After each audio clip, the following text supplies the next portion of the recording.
Assalamualaikum emme, yaxshimizlar, armonglar. Navbatda ham dazimiz yine bugungi ishlarni bitirdik, xudo xolasa. Elishda ham dazimiz yine 4 xonasini noto'g'ri tartib berdik. Videoni ko'rishdan avval kanalimizga obuna bo'lib qo'yinglar va birdan like'larni bosib qo'yinglar. Biz ayamiz 5:50 ga 7 polni pechat 4 metrdan ziyod katta xonalar ham polni pechatlarni ishlab beramiz. Ikkinchi xonasi koridori. Koridorni ham polni pechat, ramkali pechat ishlab berdik. Bu xonasining razmeri 4.26.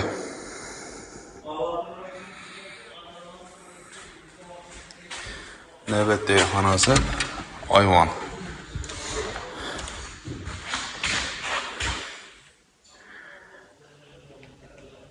Ayvondan ramkali pechat bo'ldi. O'rtada lyustra gullari bilan.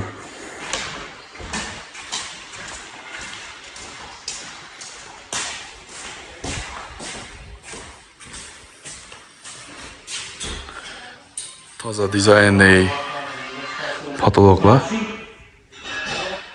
Zor chiqdi. Dimoxotlari bilan. Stenadan tortilgan, diyordan tortilgan patologlarimizni dimoxot o'rnatib beramiz. Hamma xonalarni lyustra ustunukkilari besplatniy bo'ldi. Murojaat etaverasizlar. Garantiyasi bilan qo'yib beramiz, xudo xolasa.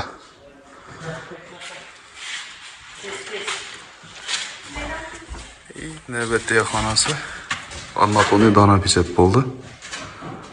4 gulda o'rtada gul qo'yib berdik. Kimga shunday xizmatlarimiz bo'lsa, ekranda telefondan bilamiz, qoldiramiz, bemalol bog'lanaverasizlar.